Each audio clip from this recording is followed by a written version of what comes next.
Saat saya mau bertanya, sewaktu saya berusia 8 tahun, saya mengalami pelecehan seksual. Pelecehan tersebut terjadi dalam jangka waktu yang lumayan lama, yaitu sekitar 2 tahun. Namun saya tidak memberitahu orang tua saya karena saya diancam oleh pelaku. Saya adalah anak yang pendiam dan tidak memiliki kedekatan dengan orang tua. Orang tua saya bercerai dan ibu saya sibuk bekerja, sedangkan saya diasuh oleh nenek saya.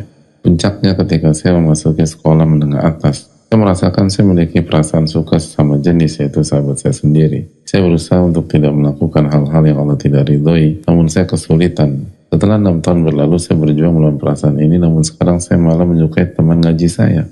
Apakah perasaan ini muncul lagi karena teman suka nanya saya sudah makan atau belum? Dia juga pernah meminta foto saya dengan alasan ingin melihat saya, dan banyak lainnya hal yang menurut saya aneh. Namun terlepas dari hal itu, dia adalah teman yang baik dan sering menasihati saya dalam kebaikan. Apa yang harus saya lakukan? Nasihatnya karena hal ini sangat mengganggu saya.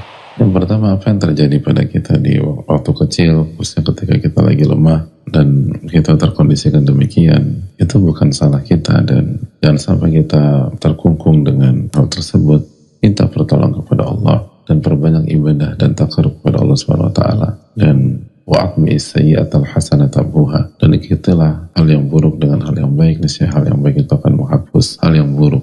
Dan diantara kesimpulan sebagian pakar hari ini, mereka menjelaskan hal yang sama sebagaimana yang dijelaskan Nabi SAW tentang trauma. Kata mereka, kalau Anda punya trauma, maka segera kubur memori itu dengan memori-memori yang baik yang Anda kerjakan. Adapun kita sebagai muslim, Nabi kita sudah bersabda SAW 15 abad yang lalu, wa'atbi sayyi'atal hasanata tamhuha, dan ikutilah hal yang buruk, hal yang negatif dengan hal yang baik, niscaya hal yang baik itu akan mengubur itu semua, efeknya, dosanya, dan seterusnya. Dan jauhi semua hal yang membuat kita relate dengan kejadian masa lalu, itu jauhi, dan tinggalkan. Lalu banyak doa kepada Allah, ud'uni astajib lakum, minta kepada aku akan kabulkan, dan bergantunglah hanya kepada Allah. Sekali lagi, ini kekuatan ketergantungan dan ketawakalan. Wa man yatawakkal 'ala Allah fa huwa hasbuh. Barang siapa yang bertawakal kepada Allah, Allah akan cukupkan.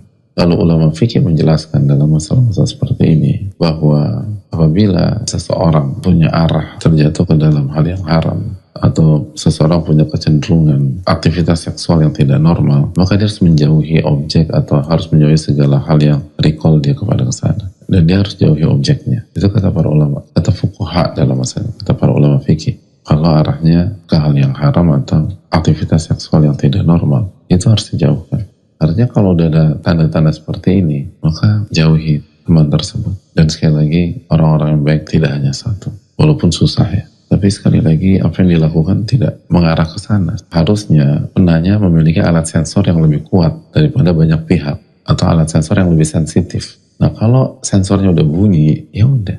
Kalau sensornya udah bunyi, orang yang nggak punya alat sensor sesensitif penanya aja, kemungkinan besar bunyi sensornya kalau demikian. Minta foto, minta ini, minta itu. Dan alasan dia baik dan ingatkan kepada kebaikan, itu bukan alasan kuat untuk tetap berinteraksi dengan frekuensi atau dengan jarak seperti sekarang. Karena itu bahaya. Dan banyak kasus demikian. Atau banyak kasus perzinaan, perselingkuhan, dan seterusnya. Itu diawali dengan nasihat-nasihat agama, nasihat-nasihat tentang kebaikan, tentang values. Bahkan gak jarang bawakan ayat atau bawakan hadis. Makanya para ulama mengatakan apa? Janganlah Anda berdua-duaan dengan seorang wanita, walaupun dengan dalih mempelajari Al-Quran, walaupun dengan dalih private belajar tahsin misalnya. Mas, kenapa tadi malam check in sama Mbak Mawar belajar Iqra 1?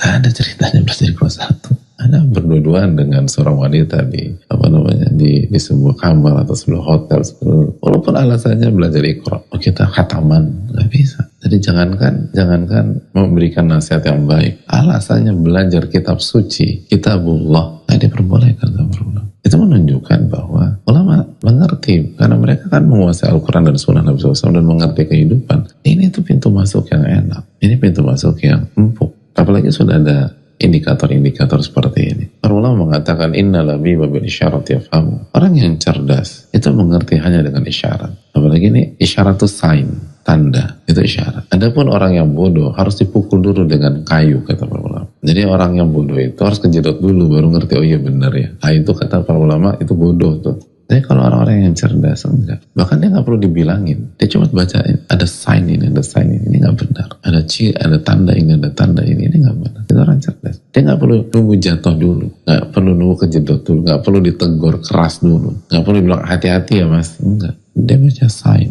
Dia baca isyarat. Itu orang yang muwafaq. Dan kita rasa hal-hal yang disebutkan adalah sebuah sains yang bukan satu dua. Dan penanya pun juga mengakui itu. Maka butuh pertolongan Allah dan butuh keberanian untuk menentukan sikap sebelum terlambat. Dan optimislah akan berakhir, dan optimislah kita akan sembuh. Ana inda dhanni abdi bi, aku tergantung prasangka hambaku kepada diriku. Kalau baik maka baik, kalau buruk maka buruk.